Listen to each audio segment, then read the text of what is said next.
Next, we look at the Bank of England, which is the central bank for the UK. While other central banks may pursue a policy of inflation targeting or an inflation range, the UK is one of the few developed nations with an explicit hard inflation ceiling of 2%. If inflation exceeds or falls short of this ceiling by 1% on either side, the governor of the Bank of England is required to explain the variance to the Chancellor of the Exchequer in writing and outline how he or she will remedy the situation. Within the Bank of England, the Monetary Policy Committee, the MPC, decides what monetary policy action to take. And roughly they meet every 6 weeks, which equals 8 times a year. The MPC is made up of 9 members: the governor, 3 deputy governors, the chief economist, and 4 external members appointed directly by the Chancellor. Decision is based on the MPC majority, with the governor holding the deciding vote in case of a tie. The BOE sets the interest rate they charge banks to borrow money directly from the BOE, and that's called the bank rate. The bank rate in turn influences the rates these banks charge their clients to borrow money or pay on their savings, like most policy rates. Here I have attached a graph showing the UK bank rate, or base rate as it's sometimes referred to. This chart is a 30-year history of the bank rate. So you may note that rates have barely moved since the global financial crisis in 2008. Let's move over to Bloomberg for a moment to see how we find information about the Bank of England using the Bloomberg terminal.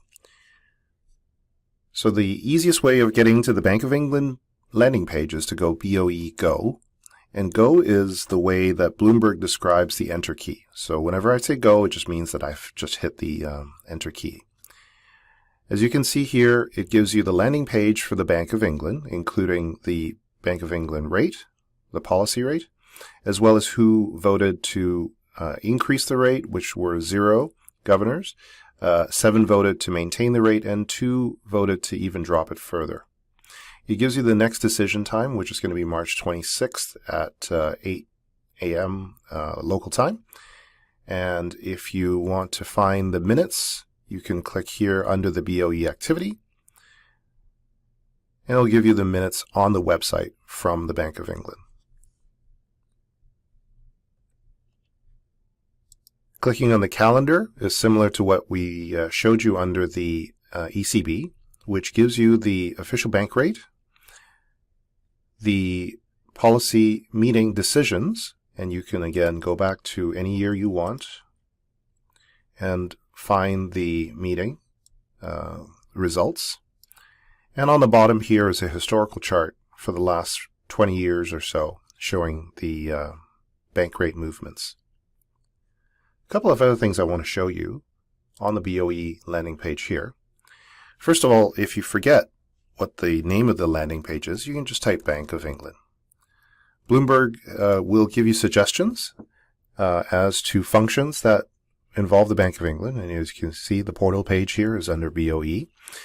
It also gives you news stories, for example, regarding anything that's come out on the Bank of England. If we click NIBOE, it'll give you top-ranked news as well as time-ordered news about the Bank of England.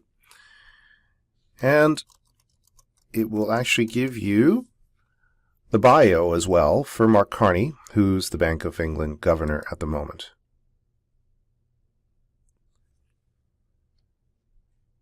It gives you a summary of his career as well as any news that have come out regarding Mark Carney.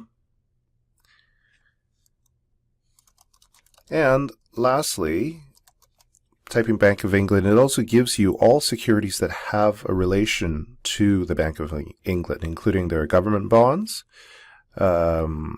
which are issued by the Bank of England, not by the Treasury. Also the base rate that we talked about. So going back to the Bank of England landing page again, a couple of other things I also want to show you.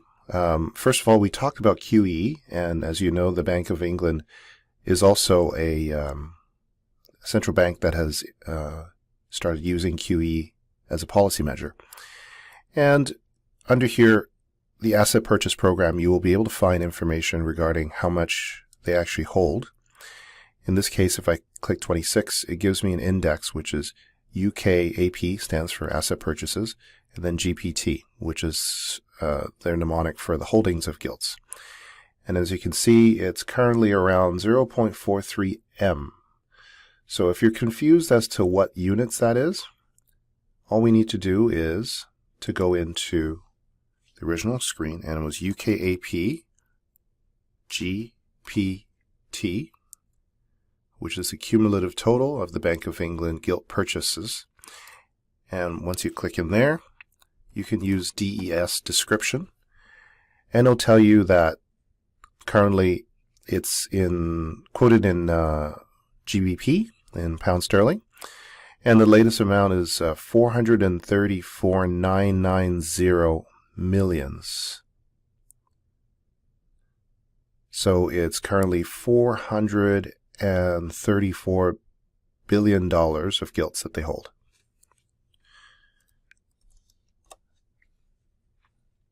One other thing that the BOE is fastidiously preoccupied about is inflation. As you remember from my description of the Bank of England, if inflation exceeds the plus or minus 1% from the stated target of 2%, the governor, in this case Mark Carney, needs to actually write a letter to the Exchequer of the Treasury and explain why it's happened and how he plans to rectify it.